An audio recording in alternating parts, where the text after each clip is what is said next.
In the past 2 months, we've moved weapons and equipment to Ukraine at record speed. Drones, grenade launchers, machine guns. We're seeing this incredible, historic flow of weapons coming into Ukraine. Do we have any sense as to where they're going? I'll just pause this now. On the one hand, to break it up for fair use, despite the fact that I know CBS copyright trolls are going to claim this entire stream.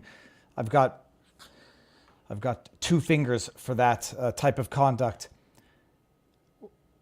You understand the question? Let's play this back from the beginning because you're all going to understand exactly where I'm going with this already. In the past 2 months, we've moved weapons and equipment to Ukraine at record speed. You know the old expression, haste makes waste?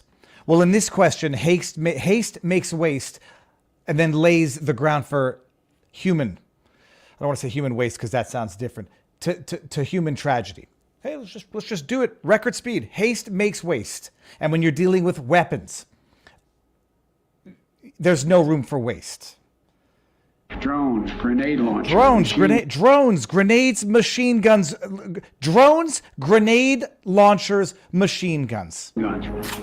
We're seeing this incredible... Oh, by the way, this isn't like Alex Jones far-right conspiracy theory propaganda. This is CBS News' own expose, which, spoiler alert for any of you who were paying attention, they had to take this down after having published it because I suspect they got a phone call. What the hell are you doing? They had to take this down, and you'll see why in a second. Historic flow of weapons coming into Ukraine. Do we have any sense as to where they're going? Well, who the hell knows? No, the answer is no, coming from this woman here. We don't know. There is really no information as to where they're going at all. You know, all this stuff goes across the border, and then kind of like something happens, it kind of like 30% maybe we just find a destination. Oh, he doesn't know what he's talking about. This guy, he's wrong.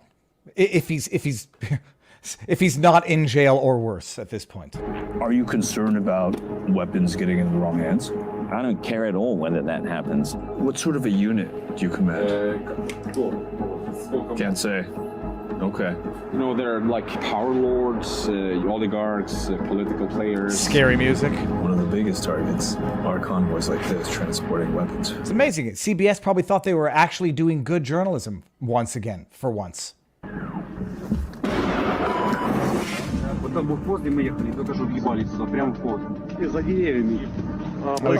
We can skip this anyhow. 20 more seconds. To believe that project of integration had effectively meant the banishment of armed force. All of a sudden, not far from the borders of the EU, was the most significant war since World War II. Where are the weapons going? Do you have any idea? Oh, arming Ukraine. Do you have any idea where the weapons are going? We don't know where 70% of the weapons are going. They published that, and then they had to take it down. Look at this. I mean, gosh darn it! If I don't keep the receipts, they disappear. This is their tweet from well back in the day. When was this? August 5th, a year ago, 2022.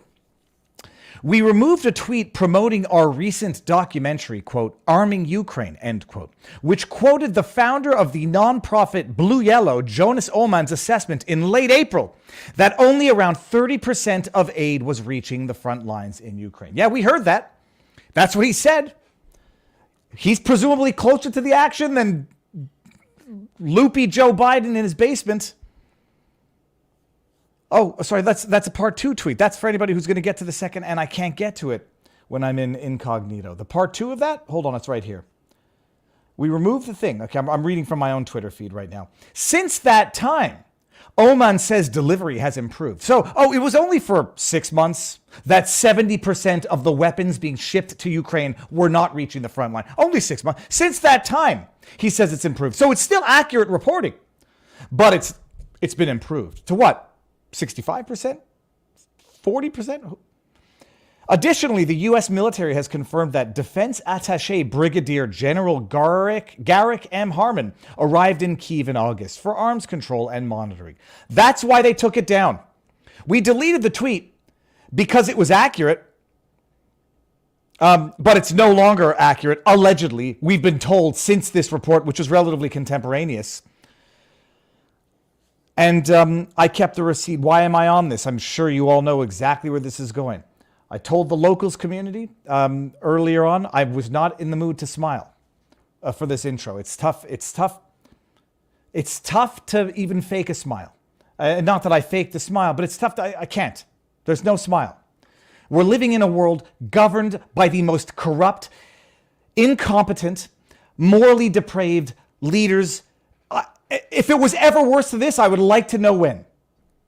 You all know what happened in Israel yesterday, and I have no more of an affinity to one person's life than another based on my own religion. It's not because Israel is Israel that this is shocking, horrendous, horrific, stomach-turning. Under attack.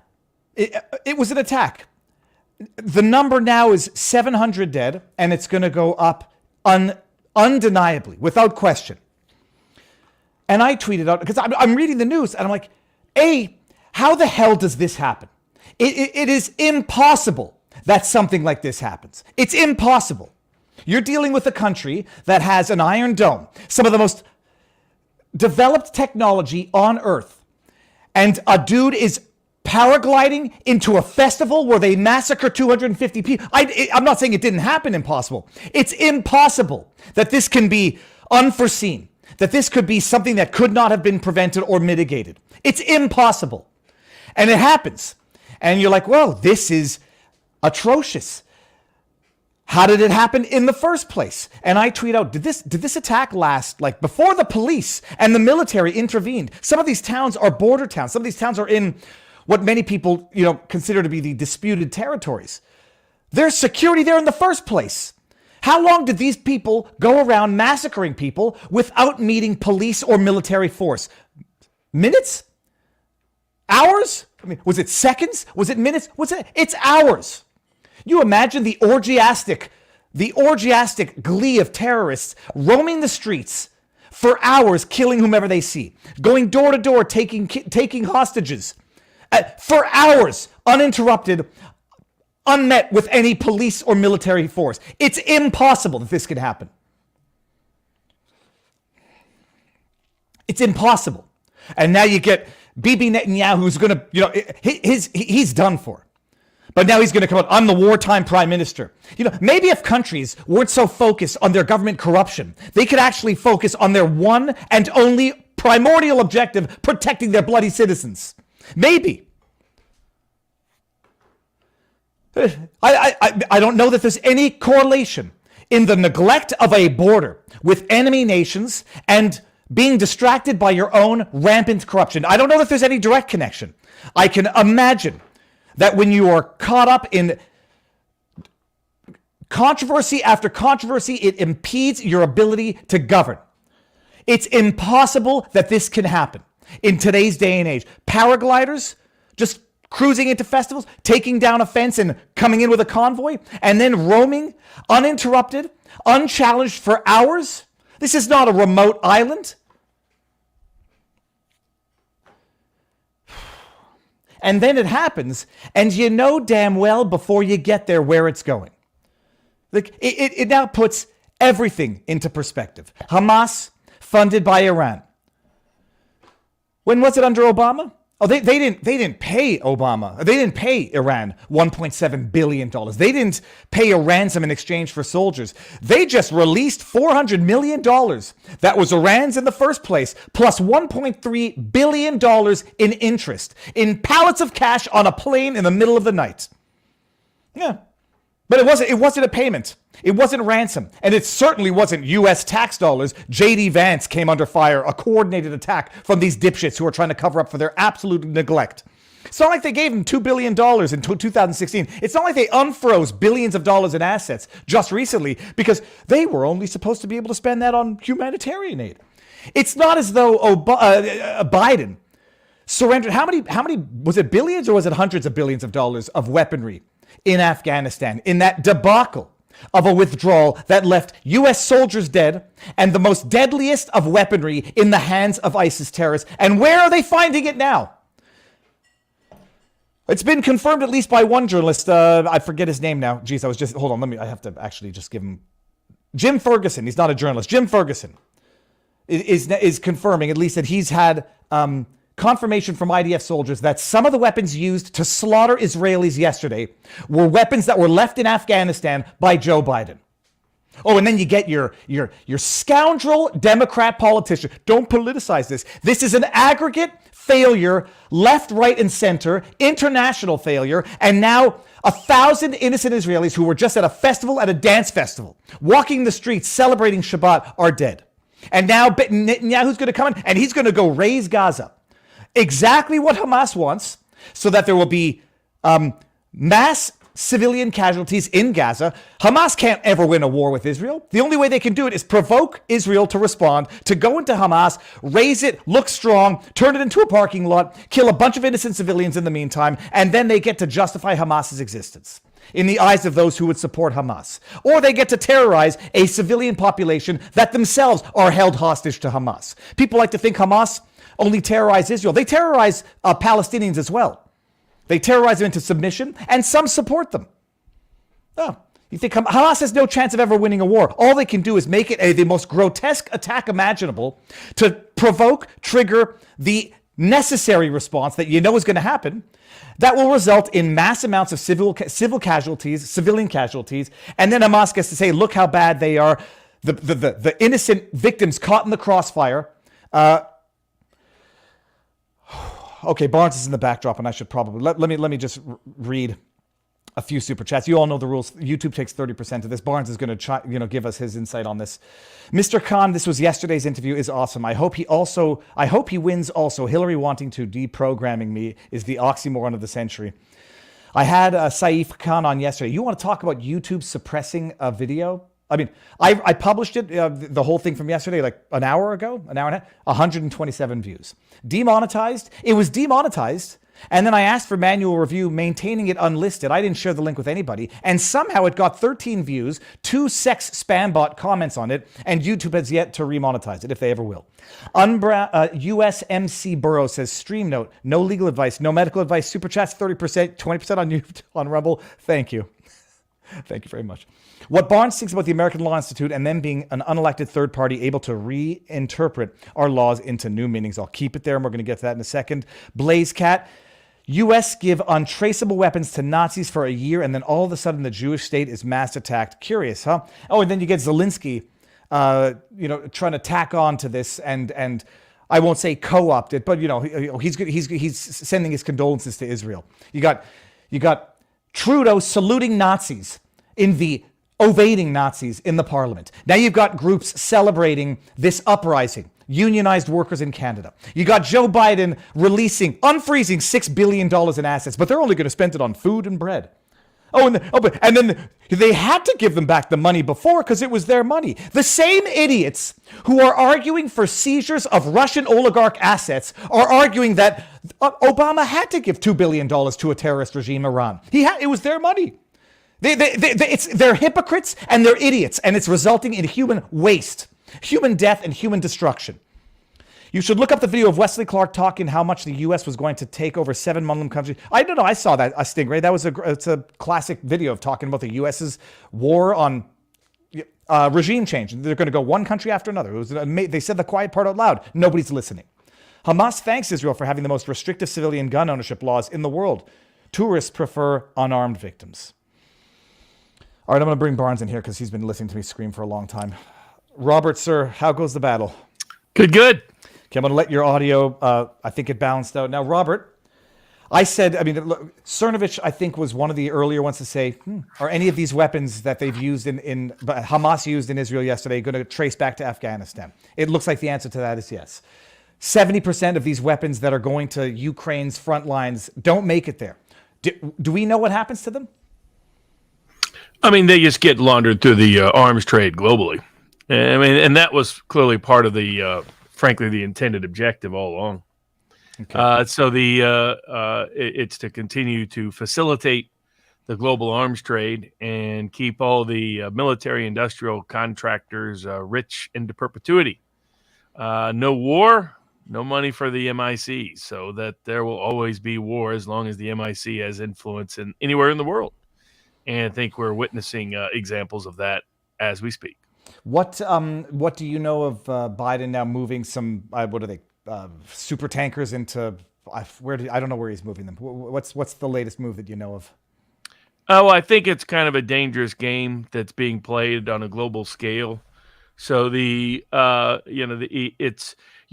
the four Arab countries that use the Palestinian-Israeli conflict to propagate their own objectives, both domestically and globally amongst the Arab or Muslim world, seeing themselves as the global leader of the Muslim world and coming from nations that have had a history of having that stature in the past. So, historically, that's been Egypt, Turkey, Saudi Arabia, and Iran. Right now, the two biggest propagandists in favor of the Palestinian cause are Iran and Turkey. Trump had tried to separate the Saudis and other royals from the Palestinian cause on the grounds that it impaired their long-term economic objective to diversify their economies away from oil dependency and into a new economic structure that would incorporate as part of it tourism. And nobody wants tourism if they think that is a terroristic part of the world. So it's probably not a coincidence. The timing of this in part is to disrupt efforts of the Saudis to reconcile with the Biden administration and try to maintain more of the Trumpian policies than the early Biden administration's anti-Saudi set of policies. Egypt's less involved. What's fascinating here is how many people on the sort of the anti-Israel or pro-Palestinian left are ignoring the Egyptian role in all of this. Gaza Strip borders Egypt. None of them have taken in any refugees. They, in fact, keep them there because they don't want them. The people, I don't know that people don't know this. They don't want them either in their societies for the reasons that similar reasons to Israel. I mean, I'm not saying them as in Palestinians, but the extreme faction within. They don't want that in Egypt either. Bad for tourism. Yeah, and bad for the governance of the country. Egypt has a long-standing problem with the Muslim Brotherhood, which seized power after the so-called Arab Spring and then was displaced subsequently. And Hamas originally that governs the Gaza Strip originated as a Muslim Brotherhood offshoot.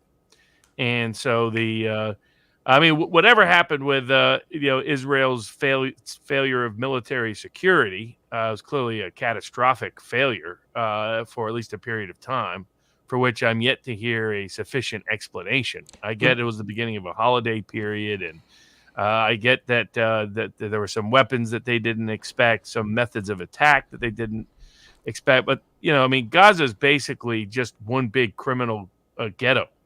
It's a ghetto controlled by criminals, deeply impoverished. They depend upon Israel for key access to key water and electricity. They don't have much internal economic development. Both Egypt and Israel join in blockading them. So it's not like they're in a position to easily get weaponry or get sophisticated weaponry. And I get people want to. It's a good political point. The Biden administration releasing funds to Iran.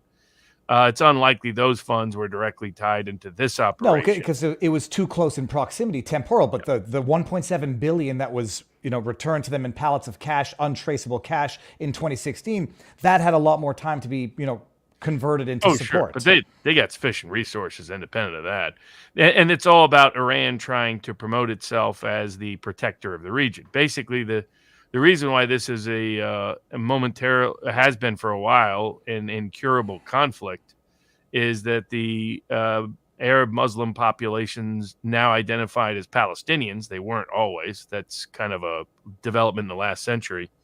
Previously, if you're in Gaza, previously members of the Ottoman Empire, and before that, usually governed by a rotating set of Egypt and Rome and caliphates and Persians and everybody else under the sun. They just consider themselves Arabs. And the Palestinian label became politically useful in the last century, and thus it was adopted. But if you look at it from the perspective of Hamas or the perspective of the PLO, there's no alternative but their current strategies, for the very simple reason that if they give up the war against Israel if they accept an independent state, which is the Russian proposed solution, which Yasser Arafat himself rejected at the Trump peace accords, and not Trump, the Clinton peace accord efforts, Camp David II in 1999. They will lose all their money. I mean, like, what would happen if you had an independent Palestinian state that was not at war with Israel? Well, where are they going to get their money? They don't have any resources. They don't have any internal economy. They've been stripped bare of a lot of their intellectual capital. Those people have fled and got the heck out, got somewhere else, wherever they could, over the past half century. But their entire monetary support comes from global donations for the purposes of them constantly fighting a war against Israel, to refuse to recognize Israel's right to exist. They've conditioned it. They said, well, we'll recognize Israel's right to exist if you make Palestinians a majority of the Israel vote. That's the same thing as rejecting Israel's right to exist. This is why in New York City they were chanting today, from the river to the sea, we will be free. They mean kill all Israelis, kill all Jews. It's had the same strategy for over a century. My friends on the left who have this delusional communist era perspective of the Palestinian cause is just divorced from reality. As Clinton himself found out the hard way, he thought his great legacy was going to be a great two-state peace deal. And Yasser Arafat said, look, I don't want to go home and get Sadat. Sadat did a peace deal, and then he was murdered. That's what happened to me, because he understands the math. And it's the same math the day Hamas agrees to a peace deal is the day Hamas ceases to exist. The moment the PLO agrees to a peace deal is the day they cease to exist. The day they get their own state that's not at war with Israel, they're all broke, and there's no more donations coming in. And then there's just a economic refugee implosion around the Middle East that the whole Middle East doesn't want them. Jordan kicked them out. Syria kicked them out. Lebanon tried to kick them out. Egypt has repeatedly kicked them out and has massive. Egypt is more involved in the blockade of effective blockade than Israel is. And yet all my friends on the left can't see, Scott Ritter can't seem to get Egypt out of his mouth. Aaron Mate can't get Egypt out of his mouth. Max Blumenthal can't get Egypt out of his mouth. Why is that? It's because they're locked into an old Palestinian good, Israeli bad mantra. Now, on the other side, you have the neocons and the war whores on the right in America who are looking. I mean, Dan Crenshaw is just can't get. He's so excited. He's almost like Bill Gates, thinking he's going to kill a bunch of people with vaccines. He's so excited about World War. Maybe we can have a religion-based global war. Mike Pence was like, more war. We should stay the hell out of this. Israel hasn't asked us to come in. The great risk is if a bunch of other powers jump into this, and then you do have a global war. Israel is more than able and capable of defending itself. Whatever its security failures over this past week are on Israel, but its troops, its sophisticated troops outnumber Hamas 5-1. Its military firepower technology way outdoes Hamas. Hamas knows its only chance is if Israel or if America gets directly involved in have troops on the ground, like we did with Beirut. Reagan was smart enough to pull us out of there. And what happened when we got attacked in Beirut? Did Reagan say, we got to be uber macho and just go in and mass murder everybody? No, he got us the hell out because it was the right move. It's not, we don't need to be there. Israel is more than able and capable of defending itself. And under Netanyahu, I have no doubt will. The question is, will they be able to handle it in such a way as to keep out? Hamas needs foreign aid, needs foreign military engagement. They need the support of the Turks and the Egyptians and the Syrians and the Iranians and the Saudis. Are they going to get it? As long as those countries don't get too directly involved. Iran has already been funding everything, but that's been clear from day one. Then Hamas just gets taken out. Now, that doesn't really solve the problem. I see a lot of the, macho types saying go in there and crush everybody. How's that going to achieve anything? It hasn't achieved anything in forever. Until and unless you get the Arab world to no longer use the Palestinian cause to promote their global ambitions and domestic aspirations, you will not solve the problem of the Israeli-Palestinian conflict, period. And unless you're going to kill everybody, you're not going to solve it. There'll be people who bore the resentment and want to drive you to the sea. That's just the empirical reality of that conflict. There is always that argument that there's a portion of the population that tolerates Hamas, even though they don't actively support them. They can't defy them because they'll get terrorized as well, and you have to make them be vocal against Hamas. And some people have the idea you're going to make life so hard for innocent Palestinian civilians that they're going to turn against Hamas, and that's what you have to do. I don't think that's feasible. I don't think that's that possible. hasn't worked for 15 years. I mean, the Western world's been doing that since Hamas took over in 2007. Now, clearly, Hamas doesn't trust that it has the popular approval of its own people, or it would have held elections, which it hasn't done since it won in 2006. So there's deep internal divide. But the best way to think of it is it's a deep internal divide over criminal mob bosses with psychopathic, sociopathic leaders. Like that's where one of my interesting things was. Somebody was suggesting a hush hush on whether Netanyahu deliberately did something to allow the security breach, given the unanticipated nature of the security breach, in order to motivate Israel to rally them behind him and during a time of domestic discord, and to do what a lot of Israelis going back almost a century have believed in, which is to follow the Palestinian path, to follow the Arab path. What did they do whenever they seized properties in the last century that had Jews in it? They kicked the Jews out. That's what they did. My friends on the left don't want to talk about that either. The Israelis didn't. They didn't return in kind. They didn't, when they occupied air territories during the War of 1948 or during the Six-Day War or during the Yom Kippur War, they chose not to do mass expulsions. In fact, they've done as many expulsions of their own citizens from regions as they've done Arabs from Israel. Arabs have a substantial population, both in terms of employment and in terms of actual voting power in Israel.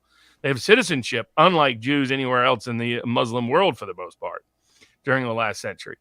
But there's been an element within Israel that the hawks that think that they should just purge Gaza of its Palestinian presence. And Netanyahu, will see how far he goes, and we'll see how far the world lets him have it. But the hush-hush version of events, what's fascinating me is my left friends on the left who are pushing this. I was like, but you do realize what this all banks upon is showing the world what criminal sociopaths Hamas is. When I debated Nick Fuentes, he said he would rather have Hamas with nuclear weapons than Israel. That's an insane proposition. As soon as he said that, he had lost the debate with anybody with an IQ over 50. So the degree there was a staged event, it was just Netanyahu showing the world just how horrendous and horrific Hamas is. These are sociopaths disguising their beliefs as politics. This is a pretext to act on their sociopathology. It's a political permission slip to be the sociopath they've always been. But what's different is when most people commit massive war crimes on massive scale, they don't videotape it, stick it on TikTok, and brag about it. Well, some Ukrainians did, but let's put the Ukrainian neo-Nazi example aside. That's what's unique about this. And then they get cheered by their supporters in New York City, by their supporters in London, by their supporters in the West Bank, by their supporters in Iran, by their supporters throughout the Arab Muslim world. Now, the question is, the Saudis didn't jump in to say anything right away, because I think what the Saudis realized is if they want to be a Dubai-style future economy that's diversified away from oil, and that's their global stage by having things like the Saudi Arabian Football League, which is known as soccer here in America, be a prominent, successful international brand. Tourism be internationally desirable. All of those things, they can't be associated with this kind of horrific terrorism. And that was Trump's genius, was deepening the wedge between the royals and the Hamas and Hezbollahs and Iranian-backed militias of the Middle East, while continuing to isolate Iran because Iran is deeply committed to it. And of course, what this does is it rallies their demand. Well, why do they not want to bring in Palestinians? Why do they not give real economic aid to the Palestinians? Why is it always humanitarian aid? So that the Hamas and the Hezbollahs and the Palestinian Liberation Authority can control their populations by control of basic resources. And they only get those resources if they do two things: propagate the war against Israel and create victim porn. Get Israelis to do bad things, film it, broadcast it to the world, build up sympathy amongst the Islamic and Arab world, and allow those leaders in those places to pretend to be the next world global Muslim Arab leader because they're the ones fighting for Palestine. The moment they don't have any Palestine to fight for, the moment they don't have an Israel to abolish, is the moment they lose that the Palestinians lose all political currency and means of financial support, and Hamas and the Hezbollahs and the Palestinian Liberation Authority lose all their power.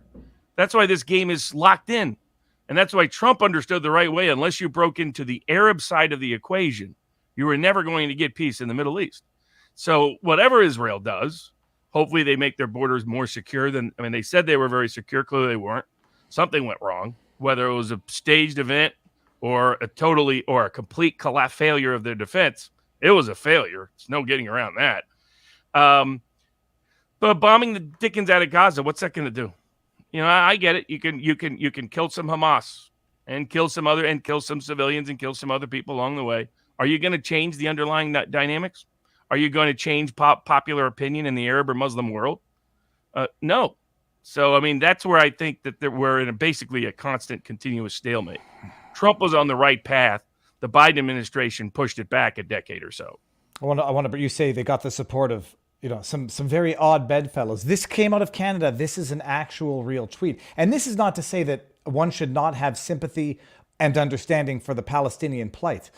This is not the response that you have in the wake of a terrorist attack that will have killed easily over 1,000 people. See, this is a union out of Ontario. Palestine is rising. Long live the resistance. And it's an actual McMaster University union representing, I guess, teachers and employees working at McMaster U. It's fascinating how the left, some of this dates to the communist era, the Soviet Union era, that when Israel turned anti-Soviet, chose America over the Soviet Union in the Cold War, the Soviet Union propagandized the dickens. If you go back and look at Yasser Arafat, he looks like a suit-wearing student. And then he goes to looking like Che Guevara. That wasn't accidental. That entire thing. And credit to Yasser. I think he had, $2 billion in the bank at the time in various offshore Western banks at the time he died. He understood the grift. But that's what it was and still is. It's a permission slip for sociopaths, an excuse for poverty, and a justification and rationalization for people with a global dominant kind of agenda, at least in the Arab Muslim world, to act out their fantasies. But you look at underneath all of this, it doesn't have any kind of legal, social, political, economic sustainability beyond just a constant state of impoverishment for the Arab world. Israel ain't going anywhere. People have wondered why I don't elevate Scott Ritter a lot, aside from his convictions, which I guess he has. I know he has explanations of. How do you get convicted of that twice, Scott? Okay, all right, twice you got set up. Okay, at some point you're too dumb to rely upon. But the other was he gave some of the dumbest military analysis of the Iraq war all the way through. Great credit to his bravery exposing the faulty basis for that war as being one of the inspectors. So I give him all the credit on that. I give him credit on being a critic of the Ukrainian war. But I don't take his military advice or his geopolitical advice straightforwardly because he's been an unreliable author of that information. And hopefully we just don't get caught up in another. Netanyahu, there's two things to note. There is no peace element left in Israel. The peace movement is dead. Palestinians killed it. And whatever was left of it, whatever little vestige of left of it, was murdered on the streets of southern Israel this past week. So that is completely finished. Netanyahu will have carte blanche to do whatever he wants militarily. Now, the risk with that is Netanyahu wants to go to war with Iran. Netanyahu cheered on the war with Iraq. He's constantly gone into Syria. He has not shown himself to be a reliable ally on making smart Mideastern foreign policy decisions involving America. He also was one of the first people to abandon Trump after the election. So, I don't have any confidence in him. I think he's the smartest politician in Israel, but I think he often goes too far with where he goes. But he's going to have carte blanche to do that. And I think you're fundamentally right. Hamas only prevails if they rally the court of public opinion outside of the West to their side, whether that's the Arab League or the Russians or everyone else. I mean, already the Turkey president Erdogan is out there saying we stand with the Palestinians. The lunatic Taliban, in between making sure 6-year-old girls can't read, issued a press release saying we will go to Jerusalem and free it. They'll be the new crusaders from Afghanistan. And of course, they got Joe Biden's leftover weapons and tanks to help make sure to deliver in person the ones that haven't already been delivered to the Gaza Strip. But the best way to make sure this doesn't backfire on Israel or the world is for the world to stay out of it. And in a straight up Israel versus Hamas fight, Hamas has no chance. Well, I'm just part of me is hoping that this will also be the end of Netanyahu. I don't think he's entitled to a brute force response, because it's not like he didn't know what forces he's dealing with. And either way, whether it's a staged event or he just screwed up, it was on his watch that they had one of the worst border breaches that he claimed couldn't happen. So I mean, like he's getting off the hook from a lot of pro-Israeli elements in America too easily, to me. I that's where I've always agreed with Trump's position. When Jeb Bush was saying George W. Bush kept our country safe, and Trump said, "Did I not see 2 towers fall in New York City?" Which people were shocked that he said that, but his point was that really wasn't keeping us safe. Whoever was behind 9/11, that still wasn't keeping us safe. Netanyahu failed on the watch. Now the problem is there's no meaningful alternative in Israel that seems to have political IQ, in my opinion. I mean, they were too busy trying to make sure their courts could override their population. It could override their legislative and political processes in such a way that they were usurping power from the electorate. Israel was too busy mandating. Netanyahu went down that whole mandating the vaccine, forcing it on the entire population. That was another disastrous decision. So, he's lost credibility in a range of areas. You've been fact checked, Robert. Building, office tower. Yeah, what happened with that building, World Trade Center number 7? That's a whole nother story. But I just hope we don't get more deeply involved. Americans will support Israel quite reasonably and understandably. Hamas has no allies outside of the global South and the Arab world. Don't give them any more allies by raising Gaza to the ground. That'd be and don't precipitate direct World War III by putting American boots on the ground. Okay, I'm putting the link to Rumble in here, and I'm going to read these last chats before we head on over. Jesse Bear says, please tell me I'm just being paranoid when I think the same people who told Trump that Middle East peace wasn't possible without Palestine would happily start a war to dissolve Trump's Abraham Accords. Well, that's clearly part of Biden administration has gone to great efforts to undermine it. The Saudis started leveraging their oil control along with the Russians for a range of reasons, and mostly due to the declining global economy. But that had the Biden administration reconsidering its hostile, adverse approach to the Saudis. And they were on the verge of restoring the Abraham Accords when this happened. That's probably the number one precipitous event here. Not the money coming back to Iran or anything else. It's Hamas. They know they need to keep the Arab world united behind the Palestinians for this war against Israel to continue unabated and for Hamas and PLO to stay in. It doesn't help the Palestinian people, but the practical reality, you look at public surveys is that it's filled with hatred. They teach these kids to hate from the time they're 2 years old. But Robert, people are going to say that they teach them to hate because they're living in squalor because Israel is keeping. But they've hated it for a century. The Palestinians deliberately aligned with the Nazis in World War II. That's all you really need to know. You dig into the history of this. The people that are there, not the people that successfully have just left forever, the rest of the people that are there and many of their allies around the world have bought into the anti-Israeli mythology from day one, and they hate Jews and they want Jews out of there. And they just propagandize for the Palestinians, and they can't be object. Glenn Greenwald can't be honest about this conflict. The people on the left that are on this side can't be honest about it, and it destroys their credibility on a range of other topics. It's like when they pretend China, we'll have a topic about Hong Kong and China tonight. As part of our topics, but this is a reflection of the continued lack of geopolitical realism.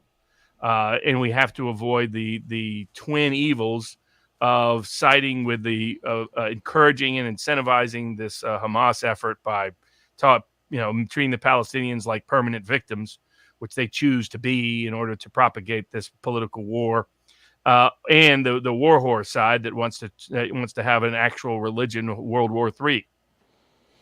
All right. Now, last one, Gem2332. Thank you very much for the super chat, but I hope you didn't mean to put a comment in there. If you did, put it in without another super chat, and I'll try to find it before we leave here. Yeah, just add a 0, make it 1,000, then we'll make. No, there's actually a maximum of 500.